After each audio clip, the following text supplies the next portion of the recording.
एक तरफ जहां प्राकृतिक धरोहर को बचाने की तमाम कोशिशें हो रही हैं, वहीं सरकारी बाबू ही इस मिशन पर पलीता लगाने का काम कर रहे हैं।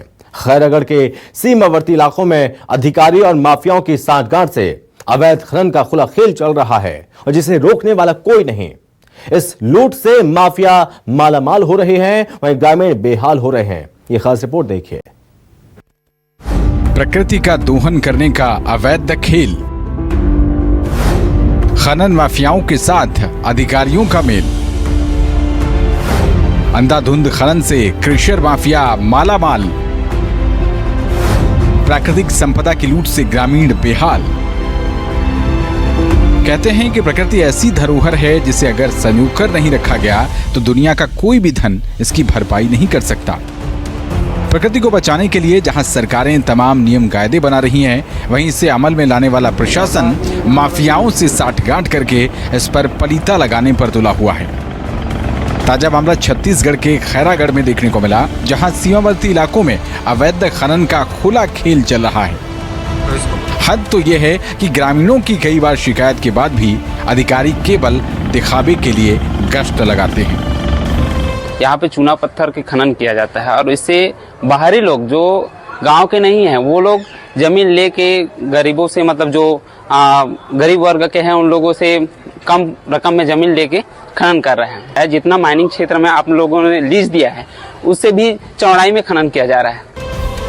ठेलकाडीह और सीमावर्ती इलाकों में दर्जनों खदानें हैं जिसमें क्रेशर माफिया बड़े बड़ी चट्टानों को ब्लास्ट करते हैं और पत्थरों को तोड़ते हैं।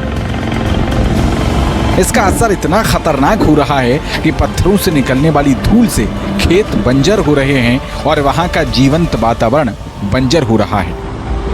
आपको बता दें कि खनिज विभाग ने खदानों और क्रेशरों को 4 एकड़ में उत्खनन की अनुमति दी थी, लेकिन असल में इन खदानों का फैलाव कई गुना अधिक हो चुका है। खनिज विभाग से सवाल भी किया गया था ग्रामीणों द्वारा कि भाई आप निरीक्षण क्या करते हैं, हर चीज में गरीबों को शिकायत करने क्यों बोलते हैं, आपको किस लिए शासन पैसा दे रहा है। और अधिकारी द्वारा कमीशन खोरी किया जा रहा है लगातार, जिसकी वजह से आज जो क्रेशर संचालक है वो लाल हो गया है और गरीबों को परेशान है। यहाँ के जनप्रतिनिधि भी बिक चुके हैं, पता नहीं कमीशन खोरी करते हैं, बार बार शिकायत भी करते हैं, शिकायत लेकर पैसा लेते हैं कि क्या करते, कार्रवाई तो होता नहीं है। तो वही आरोप है कि पैसा लेते हैं। ग्रामीणों का कहना है कि उन्होंने कई बार खदानों में अवैध खनन की शिकायत प्रशासन से की है, लेकिन अधिकारियों और खदान संचालकों के बीच साठगांठ के चलते अब तक कोई कार्रवाई नहीं हुई है। शिकायत के बाद कभी कभी सरकारी गाड़ियां खदानों की ओर जाती दिखती हैं, लेकिन वे केवल दिखावे के लिए दौरा करती हैं। वहीं खदानों की लीज पहले 5 साल के लिए दी जाती थी, लेकिन 2018 में नियम बदलने के बाद अब ये लीज 30 साल कर दी गई है। इसका मतलब यह है कि यहाँ के लोगों को 2048 तक इन्हीं हालातों में जीना पड़ेगा। इस सिस्टम से कई सवाल उठ रहे हैं जिसका जवाब मिलना बेहद जरूरी है। ठेकेदार द्वारा सारे नियम को दरकिनार कर अपनी मनमानी कर रहे हैं और यहाँ पर शिकायत करने पर इसका विभाग की कार्रवाई नहीं हो रही है, क्योंकि यहाँ पर अधिकारी लोग उसमें धांधली कर रहे हैं, भ्रष्टाचार में लिप्त हैं। यहाँ के नेता लोग उसमें धांधली कर रहे हैं, कमीशन ले रहे हैं। माइनिंग विभाग में उसका अधिकारी लगातार दबंगता से कहते हैं कि हमारे पास कार्रवाई हमारे खिलाफ कौन करेगा, इसको जहाँ शिकायत करना है। और इस बात का प्रमाण है कि वहाँ लाखों रुपया का भ्रष्टाचार माइनिंग के आधार पर अधिकारी नेता लोग कर रहे हैं।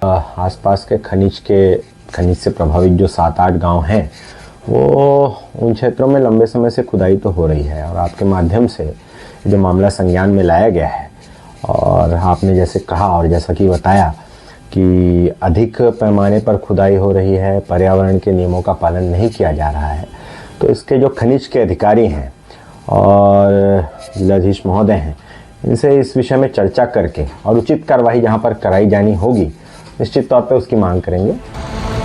लगातार प्रकृति के दोहन और पत्थरों की लूट से खैरागढ़ का ये इलाका बर्बादी की कगार पर है, लेकिन ऐसा लग रहा है कि जिम्मेदारों को जैसे इससे कोई मतलब ही नहीं है। मुनाफे की रकम से माफिया साठगांठ कर लेते हैं, लेकिन जनता लूट का दंश झेल रही है। Bureau report, news 24 Madhya Pradesh, Chhattisgarh.